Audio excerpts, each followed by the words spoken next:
But what would happen is about maybe every 2 or 3 weeks, maybe once a month, one of my uncles would show up wherever I was staying and make me go down to the payphone and call my grandma. And I'd ask them, man, why do I got to call grandma? And they said, man, because she calls every hospital, every jail, and every institution first thing in the morning. And then she calls all of us, and then she calls all your friends. Has anybody seen Jason? Anybody know where Jason is? Is Jason alive? Could somebody please go find Jason? So you need to call her and let her know you're okay so she'll leave us alone. You know, and I would make that phone call. I think it was 10 cents back then or 25 cents to make a payphone call. And I'd call my grandma and I'd tell her, man, grandma, I'm doing really good.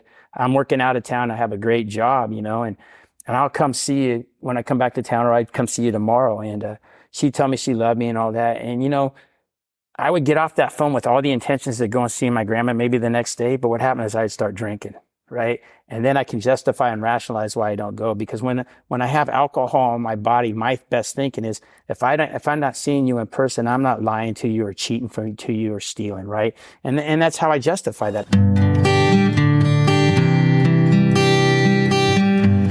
Well, hello, friends of Bill W. and other friends. You have landed on Sober Speak. My name is John M. I am an alcoholic, and we are glad you are all here, especially newcomers. Newcomers, that is, both to recovery as a whole and newcomers to this podcast. Sober Speak is a podcast about recovery centered around the 12 steps of Alcoholics Anonymous. My job here on Sober Speak is simple. My job is to provide a platform to the amazing stories of recovery all around us.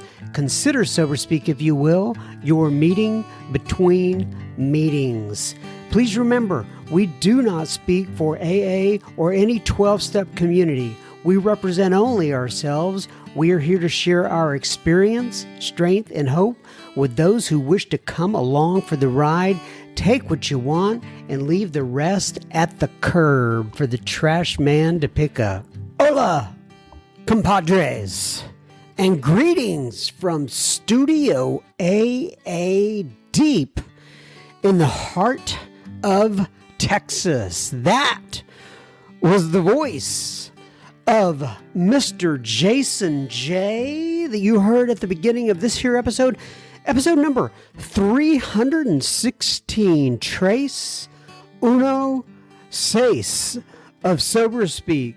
And we are so glad you have joined us. You're going to hear so much more from Jason J in a moment. But first things first, this here episode is going out to and being sponsored by Randy and David and Kate and Idaliza and Marie. What, you may ask yourself, did Randy and David and Kate and Idaliza and Marie do? Well, they went to our humble little website, www.soberspeak.com. They clicked on that little yellow donate tab and they made a contribution. They may have done some other stuff while they were there at the website. I don't know, but I know they did this. So thank you so much, Randy. Every time I say the word Randy or that name Randy, I think of I think it was Austin Powers or something. He goes, I'm feeling Randy today, baby. Anyway, Randy and David and Kate and Idaliza and Marie, this here episode is coming right out to Ewans. So, what are you up to today? What are you doing right now? I'm always curious. A lot of people will tell me what they're doing when they write in. By the way, if you want to write in, it's at John, John, at soberspeak.com. I'd love to hear from you about people that have helped you in sobriety, what your journey has been like. And I say sobriety, it could be recovery, right? I know a lot of people outside of Alcoholics Anonymous just interested in the 12 steps listen to this as well. But a lot of times when people write in, they'll tell me what they're doing. Are you driving today? And now don't write me while you're driving, but are you, a lot of people I hear they're cleaning the house. Maybe they're working out, they're at the gym, or maybe you're on the way to a meeting and you're trying to figure out something really intelligent to say when you get to the meeting, make you sound really spiritual. I would never do something like that, but But I have heard of other people that would be as shallow as that. Perhaps you're on a plane. A lot of people write me when they're on a plane, train, automobile, something like that. Anyway, a lot of folks I know are walking their dogs. I started to say walking a pet, but for the most part, I think every time somebody has written in, they've been walking their dog. Perhaps you are incarcerated right now and you're just passing the time. So whatever you're doing, I don't know why you joined us today, but I am so, like I said last week, I am ecstatic that you have joined us and you're listening in and spending a little bit of time with me. I know you have so many things to do. There are so many other things you could be doing with your time. And the fact that you join us here on my piddly little podcast, it makes me, I'm just very happy about that. And I really, really do appreciate you. I've had a interesting last couple of weeks. I've been going back through some amends. There are some amends that, I don't know, I just kind of skipped over when I first got sober, but it's one of those things like whenever the number 9 comes up or I'm thinking about amends or it comes up in a meeting, I'll just get these little, I don't know if you call them God shots or nudges, right? About some particular amends that I need to be doing that maybe I didn't think were so important back in the day, but there's a couple of things I've done recently.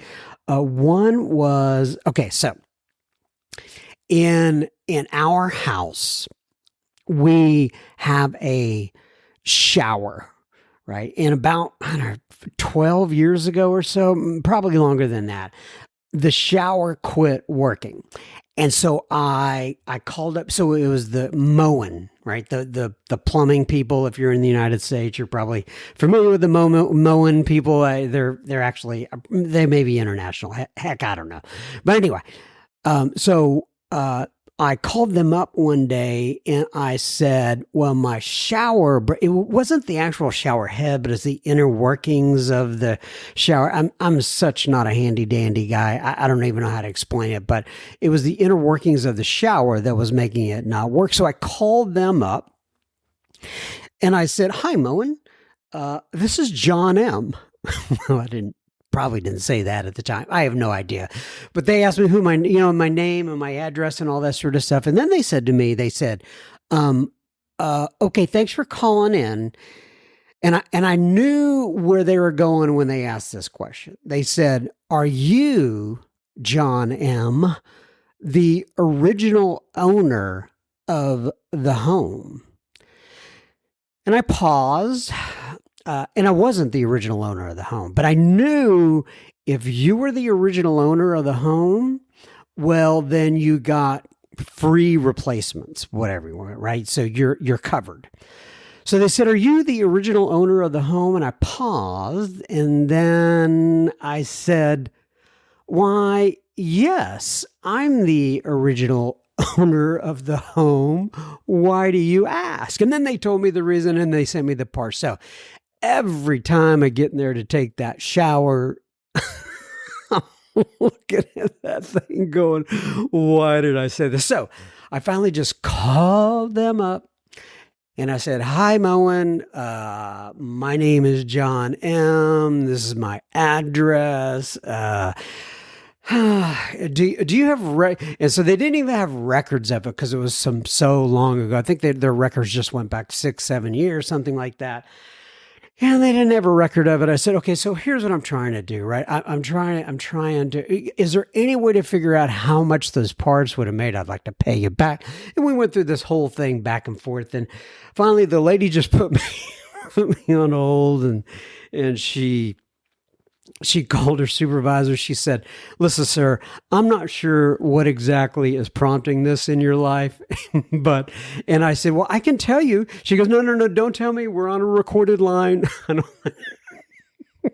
don't think, I said, I'm fine. She goes, no, I don't want you going there. She was like looking out for me. I don't know. anyway, so finally I said, well, okay, they had no way of figuring out how much it is. And then she said to me, she said, or I asked her, I said, well, is there like a favorite charity that Moen has that I could contribute some money to? And she was like, no, I asked my supervisor the same thing, but there's not. She said, just give one to the charity of your choice. And so anyway, I went through that entire thing, and I don't know. At least my conscience is pretty good about it right now. As another one, so so we're going to get to Jason in a second, and I'm sorry for somebody. Just fast forward this thing if you don't want to hear all this stuff. I get it, and I hear this all the time. Just get to the speaker, John M. I get it, but hey, it's my podcast, and I'll do what I want to, do what I want to. Do what I want. My family can hear me out in the other room right now, and they're probably going, "What in the heck is he doing?" But nonetheless. So, there was another one where the former company that I worked for, they, when I left them, a couple years ago or so, if you've ever been through this with the technology, right? They send you the boxes and then you got to send all your stuff in. Well, I kind of kept a mobile phone. Now I hadn't used it since I kept it, but I went in and kept it. And so, they had sent me an email saying, "Hey, we didn't see the mobile phone in the box," and then I never replied to them. And finally, so just recently, I sent them a message and I said, "Hey," well, I didn't say "hey" in the message. I just said, "Hey, listen, I found the phone. I want to get it back to you because I was tired of thinking about it." And now you're not going to believe this. Now it's like a how do I put this? They send me. It's just been a horrible process just getting one phone back to them. I'm like, "Hey guys, I was doing you a favor here. I shouldn't have to go through all this." But anyway, I'm going to get the phone back to them, and we should be good. Okay, so another thing. This morning, I'm recording this on a Saturday, and I this morning woke up in fear covering me, and I actually went to bed with it last night. And I'm, I think about whether I should even talk about these things or not. But what do the kids say nowadays? I'm keeping it real, right? Just because I have a podcast doesn't mean life bypasses me. And I've talked about this a little bit in some other episodes, and I never brought this up before the last 3 weeks, whatever it was, but it's 100% job related, employment related, and I'm going through some situations that I've never been through in my entire life where job as employment is concerned, and it's really, and here's the reason I bring it up, right? I realize this is not Employment's Anonymous or Financial Anonymous or whatever. This is Alcoholics Anonymous. However, what this has done for me is this has forced me back into looking inside of me and saying, okay, where is this fear coming from? Where is this anxiety coming from? What's going on within you that you haven't looked at that is causing you not to trust the God of your understanding moving forward? What is this? So I've had all that exploration going on.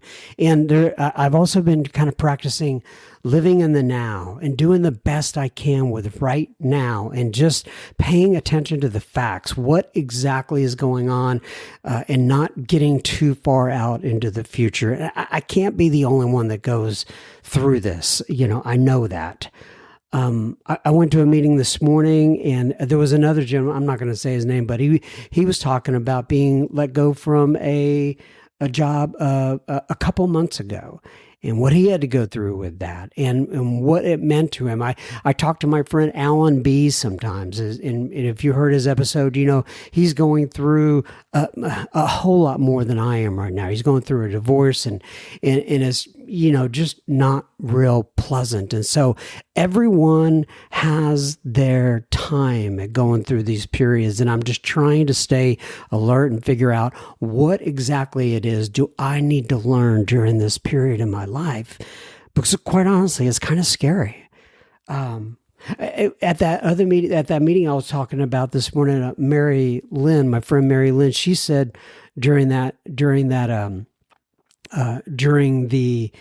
a meeting that it's best to keep focusing on the things that bring us joy and not to focus on those things that are not bringing us joy. And, Dr. Paul says it in the back of the book, the more we focus on the problem gets bigger. The more you focus on the solution gets bigger, however you want to look at it. But that made me think, I need to go in here and record an episode today and be upfront and honest about everything that's going on with me, and just kind of take it a step at a time, a day at a time, just like all of us are. So anyway, thanks for letting me get that off my chest, everybody. I feel better already. All right. Okay, so today, the featured guest is Mr. Jason J, part 1. And we're calling part 1 of Jason J, Women, Caffeine, and Sugar. Jason is from Portland, Oregon. He has been sober since 2007. We discuss Jason's life with a hippie mom, the relationship with his grandmother and his grandfather, his grandma and his grandpa, and what a savior they turned out to be in his life. His response to the teacher when they asked, "What do you want to be when you grow up?" You have to listen to that. His experience at robbing, yes, Robbing, robbing a Kool-Aid stand when he was younger. Oh, that would have been even more interesting if he was an adult. But anyway, his motorcycle accident, how that turned out, his experience in treatment, and how he met his dad at his first AA meeting. Did you hear that? He met his father at his first AA meeting that he went to. He hadn't seen his father in years, and he goes through that experience. Anyway, you'll notice an abrupt stop at the end of the episode with Jason meeting his dad, and then we pick it up with the remainder of Jason's story next week. You want to be sure to tune in for part 2. So, I present to you our featured guest of the week, Mr. Jason J. Enjoy Jason, and we will have plenty of listener feedback at the end of this here episode. Enjoy. Okay, everybody. So today we're sitting here. I've been looking really forward to this one for several reasons, but we're sitting here with Jason J. of Portland, Jason, why don't you go ahead, introduce yourself, give your sobriety date if you wish, and tell people where you live in this great land of ours, please. All right. My name's Jason J, and I'm an alcoholic. My sobriety date's 11/30/07. I live right outside of Portland, Oregon, in a place called Carver, Oregon. It's a little tiny town about 20 minutes east towards Mount Hood from Portland. Is that Carver, Carver? Carver? Yeah. But everybody just says I'm from Happy Valley or Portland. It's just easier that way, because if you say Carver, people, it's not even on the map. It's like a bridge with a restaurant. If we were just talking a little bit before we started here, we have a kind of in common friend. I guess he's your sponsor. So tell everybody who your sponsor is so we can feed his ego a little bit here. And my sponsor is a guy named Carl M. out of Covina, California. He's a member of the 502 Club. I'm his favorite. I mean, if I'm self-appointed, but I'm his favorite. But if you were to know him or ask him anything about me, he calls me, for Christ's sakes, Jason, right? So that's about where we're at in that relationship. For Christ's sakes, Jason. Yeah, so he I know he knows Bill C and all that. I don't know if you know about some of these other people who've been on the podcast before, but Bill C's out there in that area. Steve L is also in that area. I just invited Steve to come speak at my birthday in November. Oh, cool. Yeah, and he was with Bill there at him. I just did a men's retreat with Steve and Carl about a couple months ago. So, yeah. Where did you go? We went to South Carolina and we ended up doing it in Maryland. Wait a sec. Are you saying the retreat was in South Carolina and Maryland moving around? We went to South Carolina about 7 days before that to golf, a bunch of us, and then we drove up to this men's retreat. But everybody that was in the golf thing is in AA. And so we just, we played golf, and then Carl and I drove up to Maryland, or flew up to Maryland, and then we did the retreat up there with Steve. Now, you weren't the guy that he shot below him that. He got shot. Steve got shot by his own sponsee, right? That makes his story. Oh, yeah, Steve got shot. Yeah, that's right. Men's retreat by his sponsee. So that makes AA even better, right? He had a great story, but once that happened, it became phenomenal for me. Oh, that's right. I remember. And for those who, what was that story again? So basically, he was getting dressed or something like that, and like from up above, a bullet came through the floorboard, right? Yeah, he was a retreat master, so he was leading the retreat, and it was a break time, and he was in his room down below doing whatever, and all of a sudden he felt this pain, and a shot came through the floor, and it went right through, and it lodged kind of by his heart, I think, or right in there, right by his sternum or something like that. So the bullet's still in him. Wow. Yeah. Isn't that wild? But it was one of his sponsees that was cleaning his gun. I don't know if he's cleaning his gun. I don't know. I don't know who even brings a gun to a men's retreat, but so be it, right? And the other story I like that Steve tells is about the time where he had to go in and get some surgery or something like that. And basically he was hoping for a little of the good stuff, but the good stuff like works really quick nowadays. You don't even get that, 10 seconds of feeling it. All right. So, but let's go ahead and turn a corner, and get into Jason here. So like you said, you're up in Portland. Have you always lived in Portland? Yeah, I grew up in Portland all my life. So I've lived in a couple other states, but in another country for maybe a couple months at a time, but nothing long term. Always in Portland. All right, so let's talk about. Why don't you start your story where you want to start it, where you grew up, wherever you want to talk about your family. Just kind of go into your story, and I'll stop you every once in a while. I'll ask some questions. All right, so here's how it went. My mom and dad got divorced when I was really young. My dad would take off. I was just a little guy, and my mom was a hippie. I used to say she was an old hippie, but she was actually only like 21 or 22. And we lived up in the woods. Right. We lived and look, I knew she was a hippie because they smelled like patchouli oil, right? All these people. And sometimes we lived in a teepee. A couple times we lived in a cabin. One time we lived in a school bus before it was popular, right? But, I lived in this environment where my mom grew pot. I guess they call it cannabis. I talked somewhere the other day and the guy says it's called cannabis, not pot. But back then my mom grew pot for a living.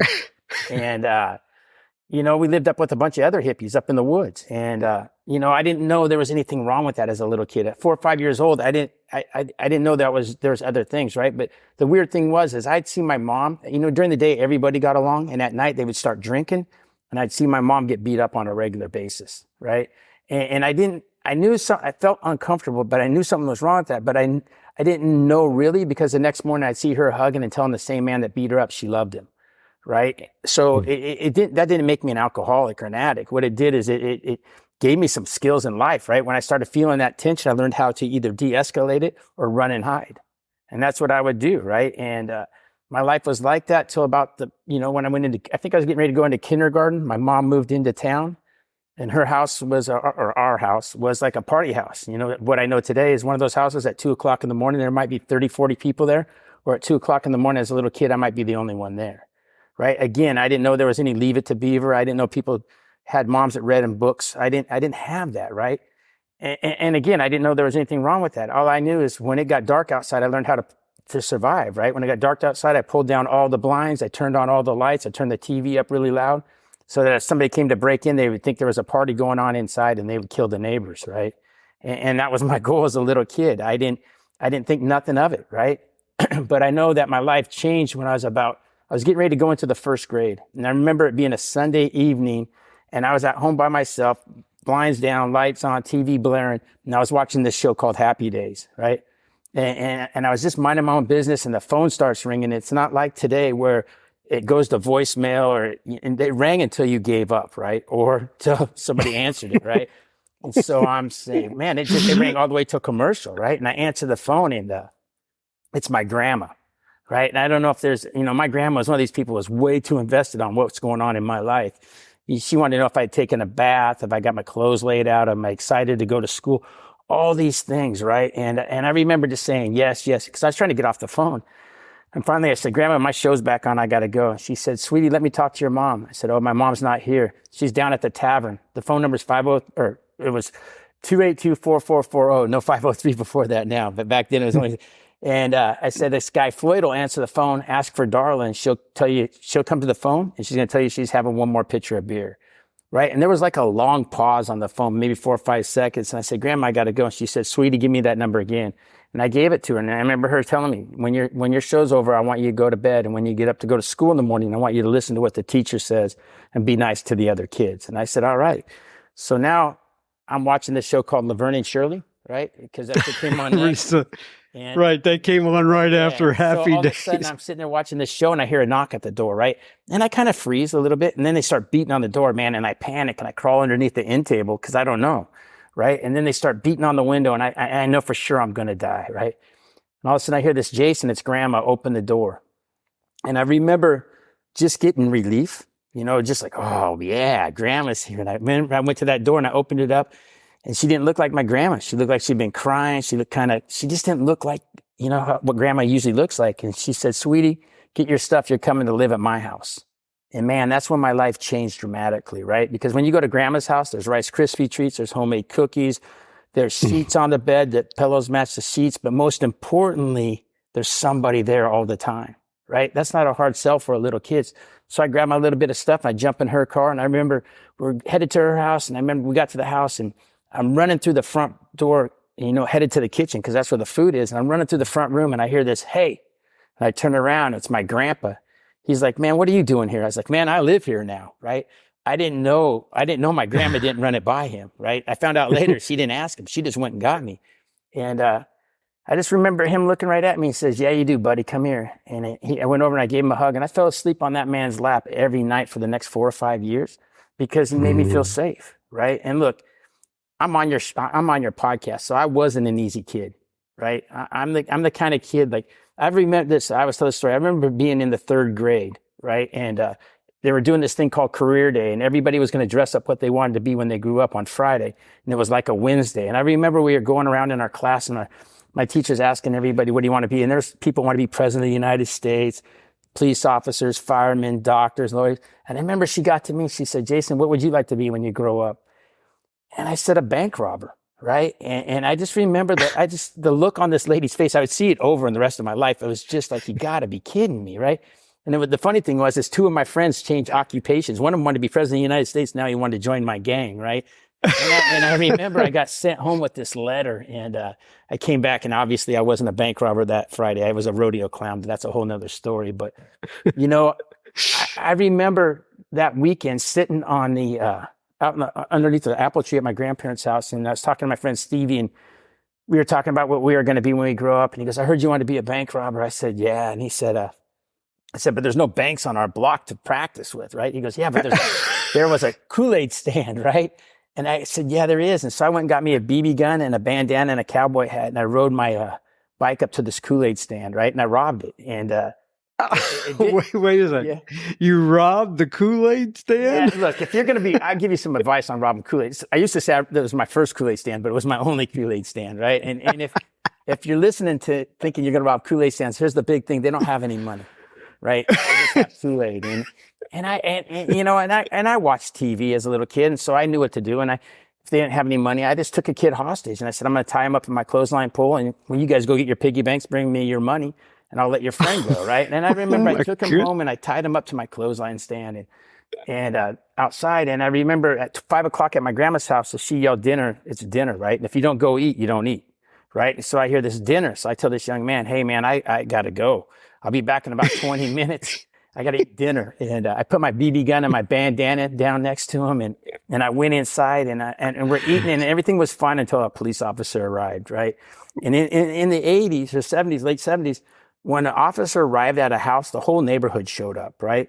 So all my neighbors are in this backyard. My grandparents are in the backyard. This kid's crying. He's tied up to the clothesline pole. And I remember I'm trying to explain to my grandma, hey, the knots wouldn't be so tight if he wasn't squirming around, right? I was trying to put the blame on him. And I remember my grandpa just starts laughing like you are, right? He's just, that just set my grandma off. And she goes, what is so funny? And he goes, man, you just can't make this up, right? And that sent her over the top. And I remember her, all I remember is her saying, get in the house. You're grounded in the house for a month. I'd never been grounded before. So I started crying, right? And that's where my grandpa and I's relationship changed. He said, hold on a second. And he took my grandma behind the house and he did, because you don't argue. Back in those days, you didn't argue in public, I guess, right? So they went back and they did what they had to do. And he came back out and he said, hey, here's the deal, buddy. He said, I didn't tie that young man up to the clothesline pole. So there's no need to, punish me by grounding you to the inside of the house for a month. You're grounded to the block, right? And right then, man, he just became my hero, right? He was like my attorney, but and he taught me how when you get in trouble, you just can share in a general way. But here's what happened with that gentleman, right? What I found out as I got older, he became a problem, right? And I didn't think he liked me because what I know today is he was just a decent man, right? He was a good person and went to work, did his stuff. He's the kind of guy that if you dropped a quarter on the ground and he knew it was yours, he'd spend $1 to get it back to you. And as I got older, he would turn me in, tell the judge where I worked. You know what I mean? If the police came looking for me, he'd point them in the right direction.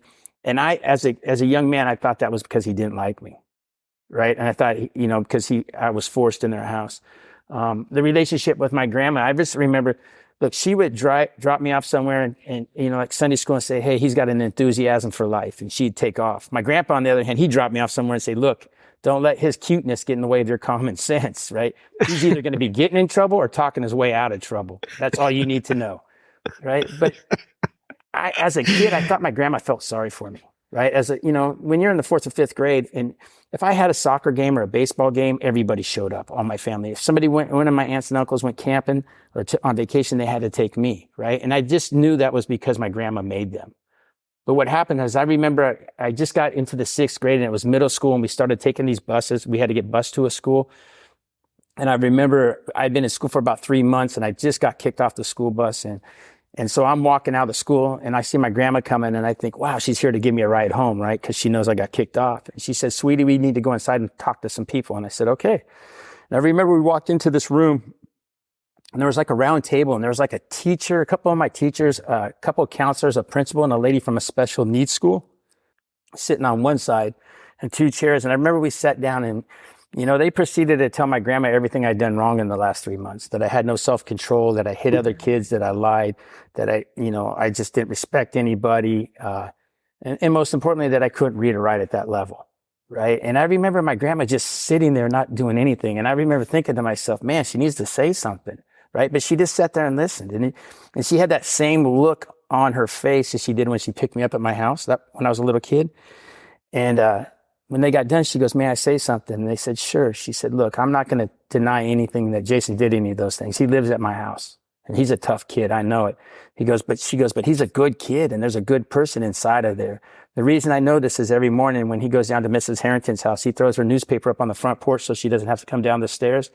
And the young man, Shane, who's simple-minded, every time I see him at church on Sunday or the grocery store, the first thing he asks is, where's Jason? Because Jason, nobody picks on him when Jason's around. And when they play sports, Jason always picks him first for his team. Nobody told Jason to do those things. He just did them, right? So I know there's a good person inside of there. It's our responsibility to tap into that. And I ended up having my best year of school. I didn't get kicked out. I ended up having my best year. But I remember leaving that office and walking down that hallway. I can still see the light and everything, looking up at my grandma for the first time in my life, believing somebody loved me, right? That somebody cared enough to stick up for me, right? And up to that point, man, I just thought I was existed, right? And that lady became my best friend. Anywhere she went, I went. Anything she did, I did. And I loved her with all my heart. that same, that same in the sixth grade, that kid, Sean, I tied up to the clothesline pole. He ended up becoming one of my best friends, right? And I guess I took him hostage, right? And you know what I mean? Maybe I need Al-Anon, I don't know.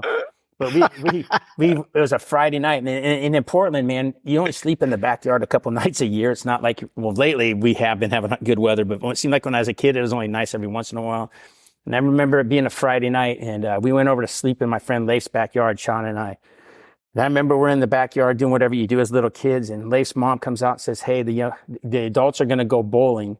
We ordered you guys a pizza. There's $10 on the counter. Pay the pizza guy when he gets here and stay in the house, right?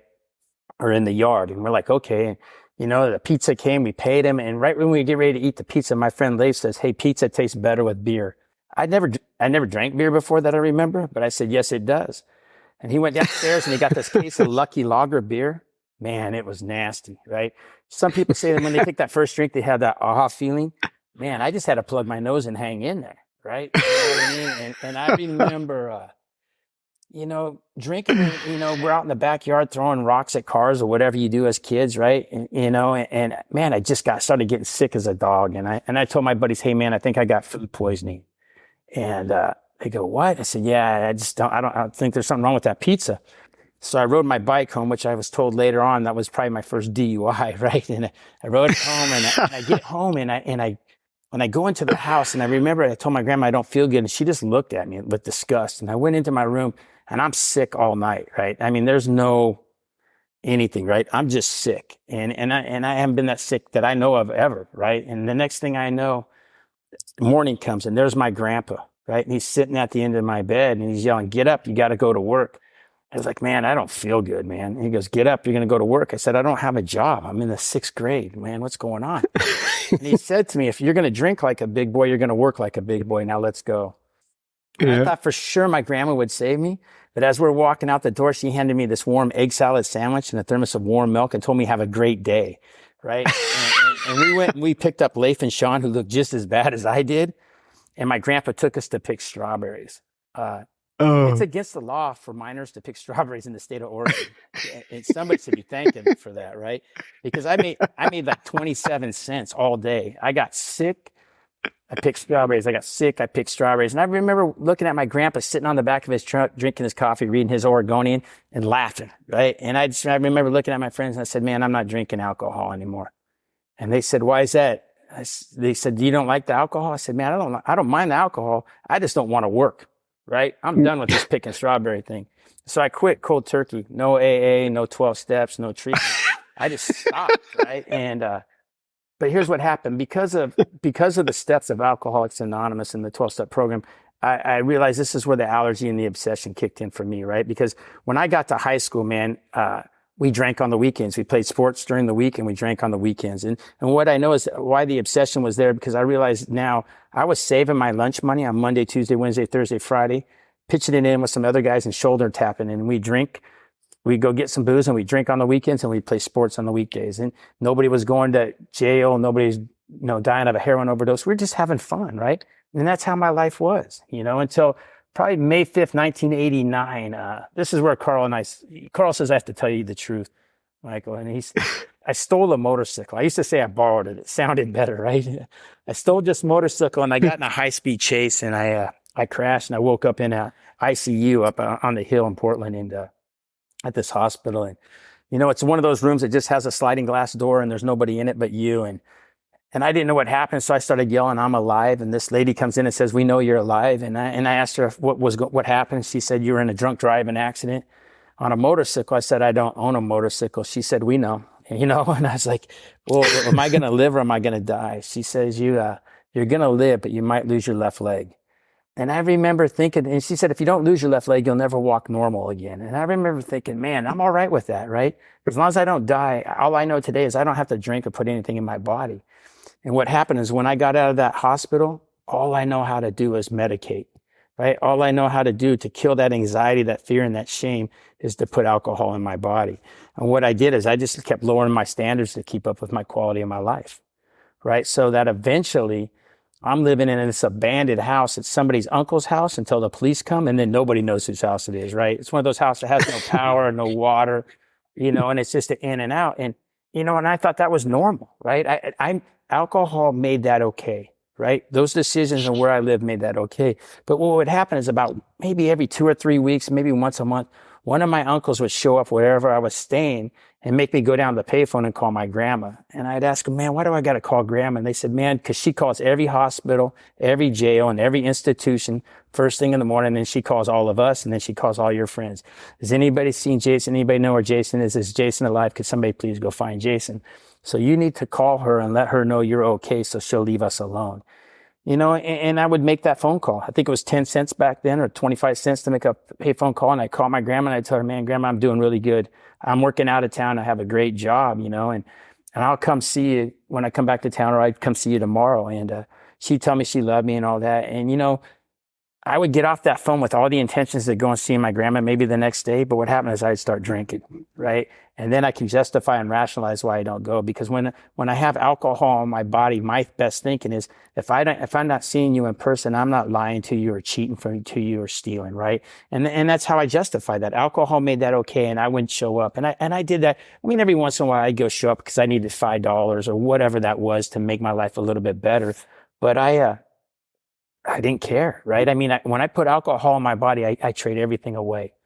And what happened is, that would go on and on like that. And then on December 5th, 1997, it was about December 3rd, December 4th, one of my uncle, Leroy, who's a big biker guy, showed up at my tent. I had got kicked out of a abandoned house and had to sleep in the backyard in a tent because my life was going so great. And, he shows up at my tent and he lets me know that my grandma had been in ICU for a couple of weeks and they took her off of life support. And maybe I should come up and say goodbye.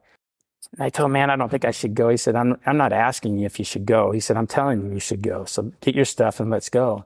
And he's a bigger guy than me, right? And I was kind of, strung out and probably wasn't willing to fight anything. And so I said, okay.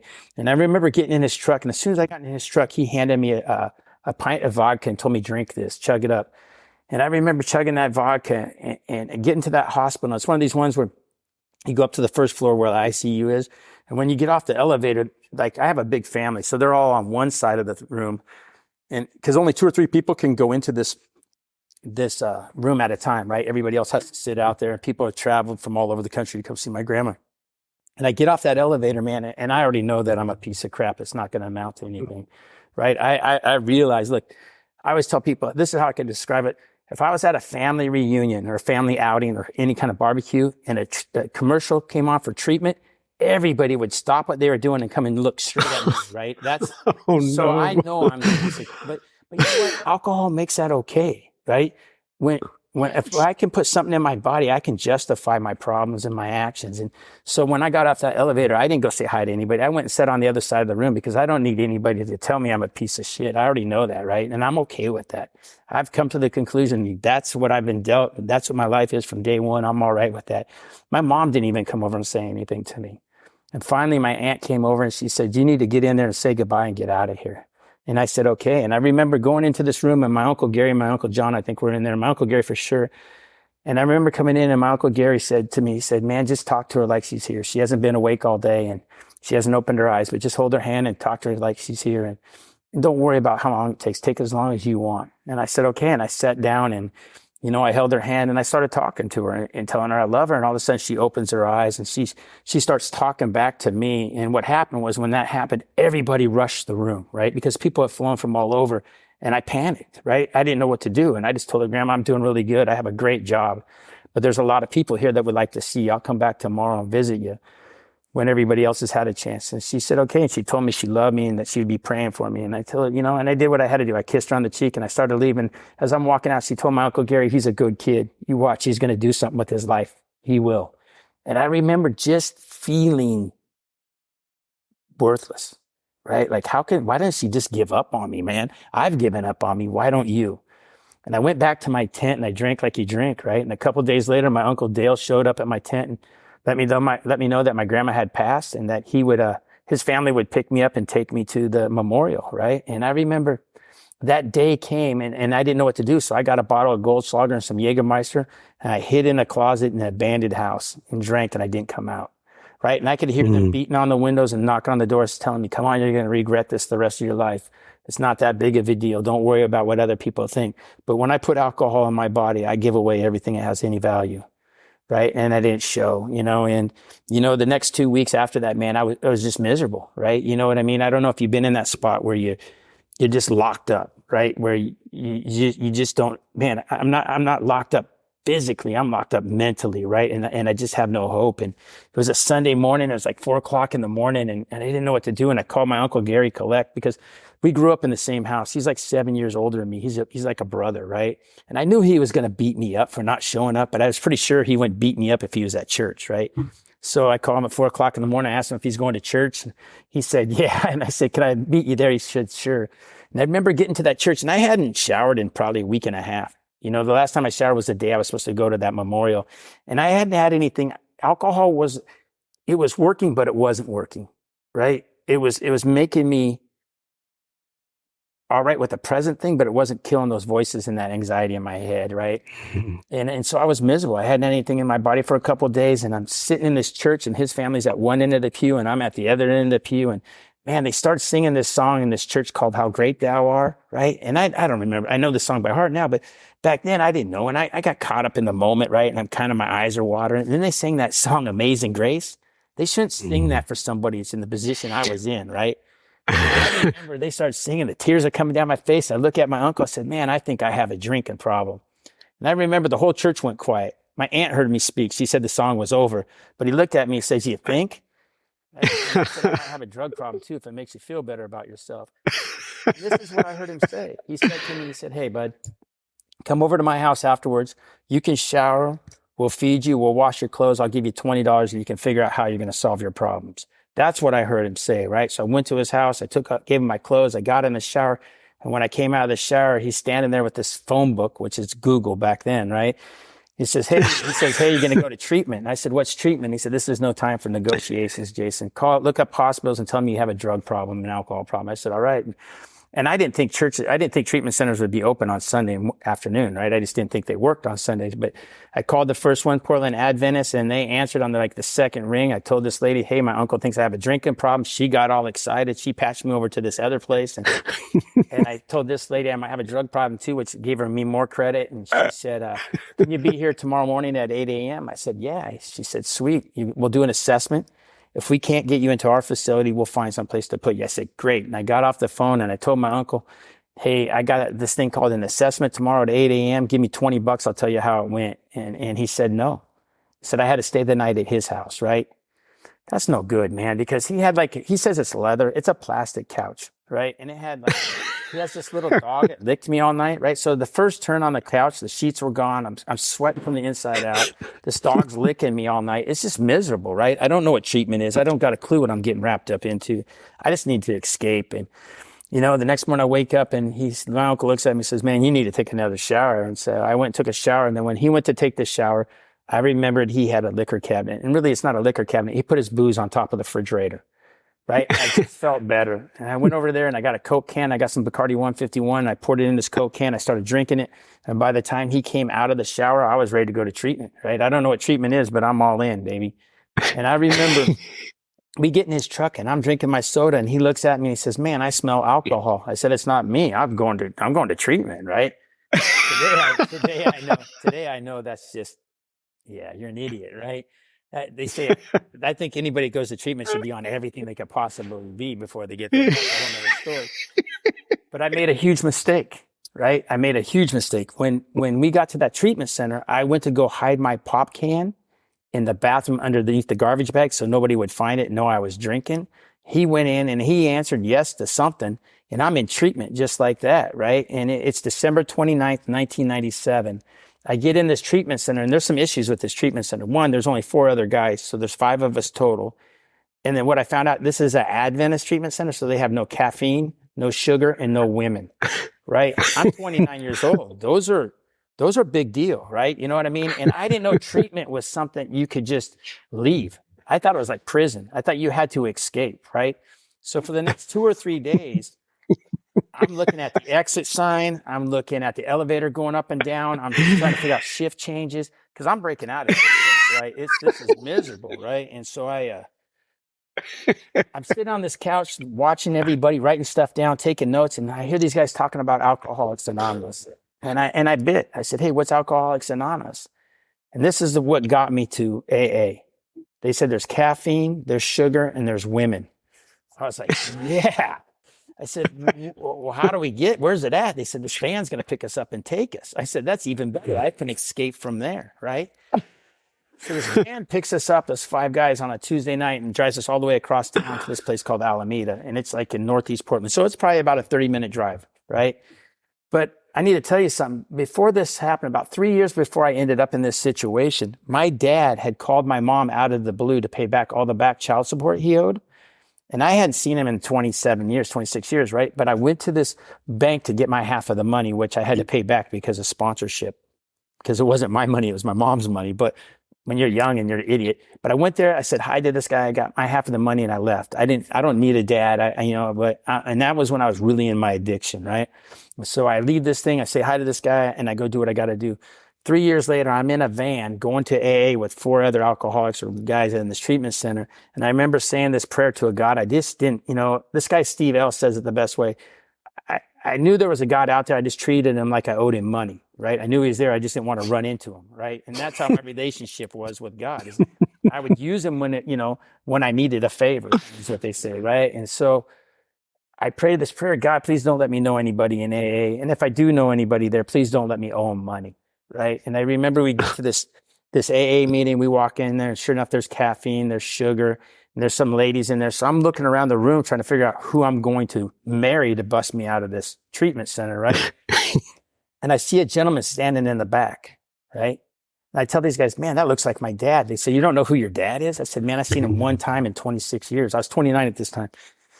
And they said, well, you got to go say something. I said, well, whatever. And there was a break at this meeting, right? It's back in one of those AA meetings, like an hour and a half, and it has a break, right? And so at the break, I walk up to this guy. He's standing with a bunch of other guys. I said, hey, do you know who I am? He said, nope. I said, I think you're my dad.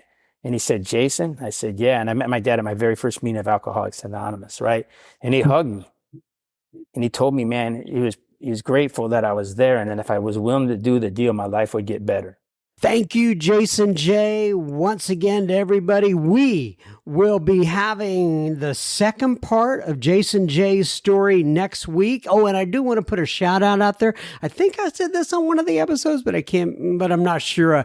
Carol L. Thank you, Carol L., for referring me over to Jason J. I sure do appreciate it. Remember, everybody, we do not want you sharing your gossip, but we would love for you to share that episode with a friend or family member. It may be just what they need today. So pause your little device and click that little share button and send it on over to, I don't know, somebody. Friend, family member, I don't care who you send it to, or don't. I don't care. Yeah, it's your life. You have free will. Anyway, now on to a little bit of a listener feedback. First things first, I want to go ahead and play a voicemail here from Linda Z. Linda Z, here is the voicemail that she sent in this week. Hi, my name is Linda, and I'm an alcoholic. Today I'm celebrating 7 years. I had stopped going to meetings, and I blew 22 years, but I'm back, and I'm very happy. God has blessed me, and I hope that people listening to this podcast will also be blessed. Thank you, Linda Z. Congratulations on your sobriety birthday, and I'm so glad you left a message with us. All right, everybody, so this is one of those days where the entire familia, you can let her in, the entire familia is here in the house, and so I just want to go ahead and give them a little love, a little, airwave time. And I know that I had talked to you recently about not being able to see my daughter on a consistent basis anymore. She's not there for lunch. She's not there for dinner. She's not there for the whole 9 yards. But she is back in the house this weekend. So here's my beautiful daughter. Go ahead and step on up to the mic and say hi. Hey, Very, I'm back. You're back. So tell them what you do right now. You're going to school, and what kind of a major are you? I'm a fashion merchandising major. Okay, so and you also talking about you're going to take a trip here pretty soon, right? Yeah, in the next few years. But yes, I'm going to take a little journey to either Europe or probably New York. I'd prefer New York over Europe. And how's school going? School's going good. It's just school. Yeah, well, it costs a lot, so I hope it's going better than good. It's going great. Great. My grades are great. I am having not as great of a time. All right. Well, good. I'm glad you're down. And this will be a new voice on the pod here. No one has ever got to meet well, it's not that anybody hasn't ever got to meet, but she has never had her voice appear actually on the podcast. So my mother-in-law is here today, so I'm going to let her step up and say hi. Hi, everybody. Isn't it cool to be here? It's great to be here. So where are you from? So and she is shorter than. So I'm going to put the mic down here.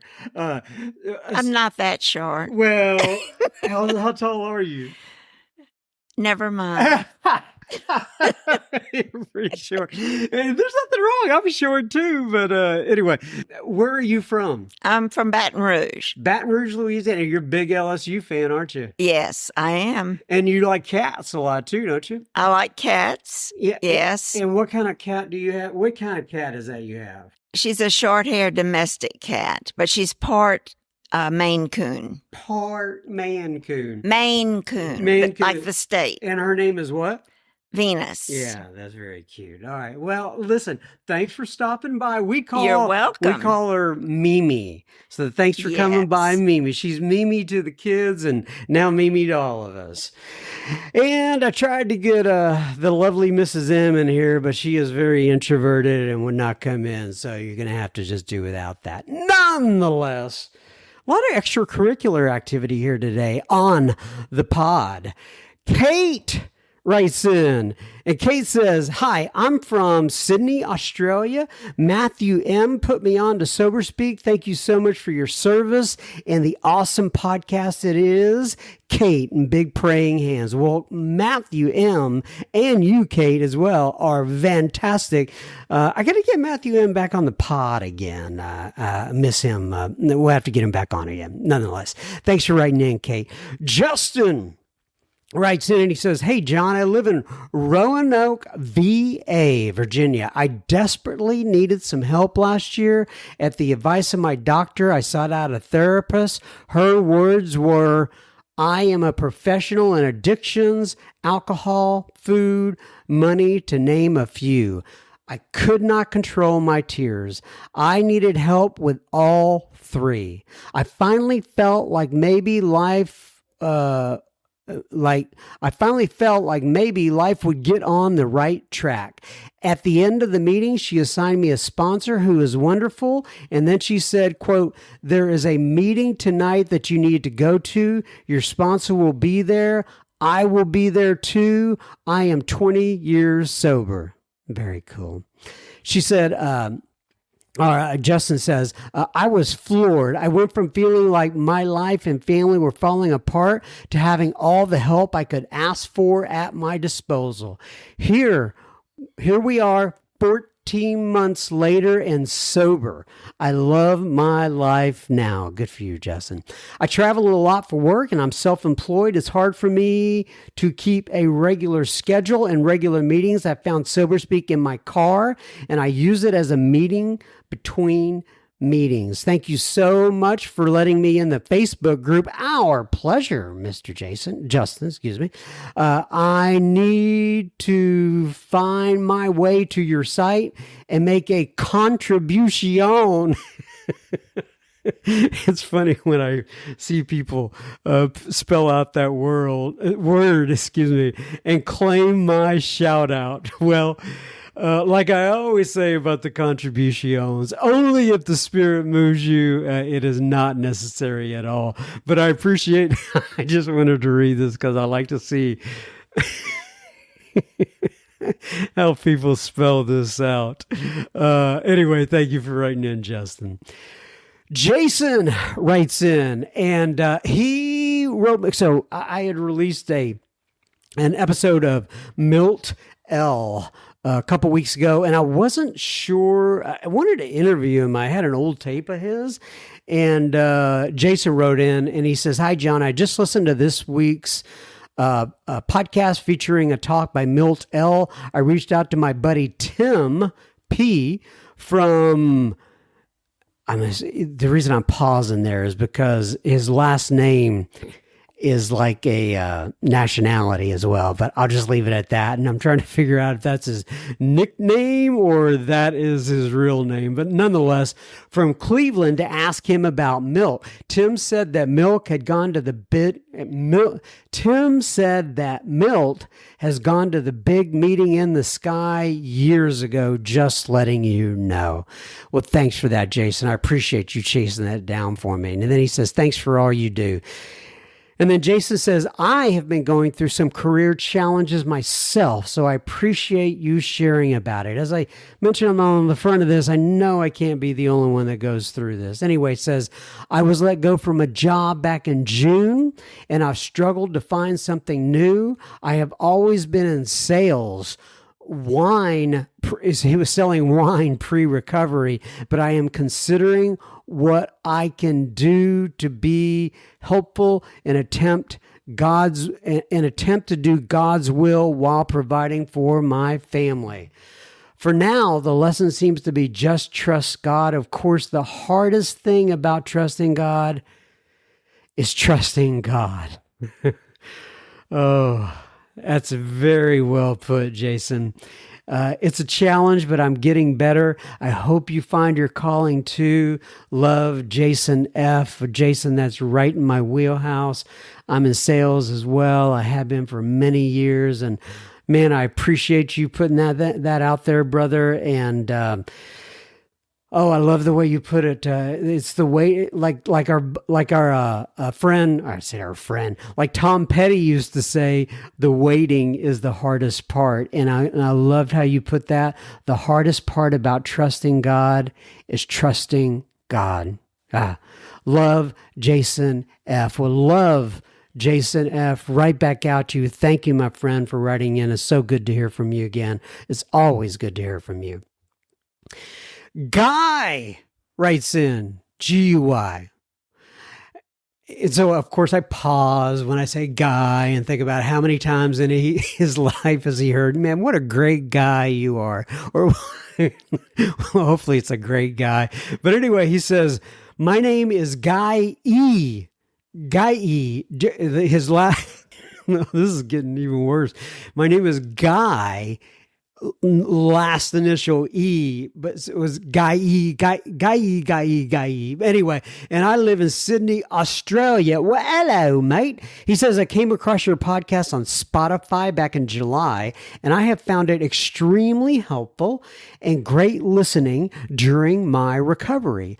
I had 80 days of sobriety earlier this year, and I thought I could do it on my own, only to go out and drink again. Things spiraled very quickly, and it was only a matter of weeks before things had become completely unmanageable in my life once again. I realized that I cannot stay sober on my own. I currently have 3 days of sobriety and plan to continue attending AA meetings, although I have only been to one meeting so far. I know I need to attend on a regular basis in order to stay sober. By the way, this is something that's weird. I may have mentioned that. He actually said attend regularly, but my tongue gets twisted when saying words like regularly or particularly. And I'm sure if I went to a speech therapist, they could help me with this, but for whatever reason, I have to change people's words when they say, like when he said, that's why I put in there on a regular basis in order to say sober, as opposed to saying regularly. I'm so sorry, Guy E. I completely ruined the vibe of this. But anyway, I do want you to attend meetings on a regular basis. I do. And I'm glad you've written in. But he goes on. Guy E, to say, I listened to episode 204 today, Jack W., A High Road to a New Freedom.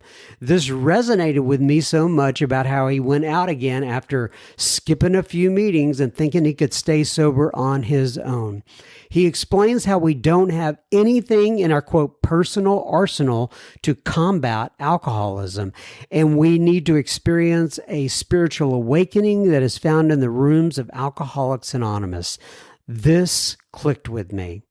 I thought I had things under control 1 minute, and then I was drinking again the next. Thank you, John, for your service. I love listening to your podcast and the stories from the people each episode. My brother is currently in an alcohol detox program, and I shared your podcast with him. I have not spoken with him yet, but I hope that he finds Sober Speak as helpful as I have. Many thanks, Guy. Thank you for writing in, Guy. I appreciate you putting up with my nonsense as I actually read through your letter. Well, it's not a letter, email, electronic letter, however you want to put that. All right, everybody, that is uno más episode of, what is this? Sober Speak in the books. Keep coming back. It works if you work it. And may God bless you and keep you until then. I take this 1 week at a time. I hope to be back next week. I've been back for a few weeks in a row now, so the chances are decent, but one never knows. I could be called to that big meeting in the sky or just decide to retire. Well, not retire from, like live or not retire from making the podcast, but I don't feel that coming on anytime soon. You guys help me stay sane, and I appreciate you. Love everybody. Bye-bye.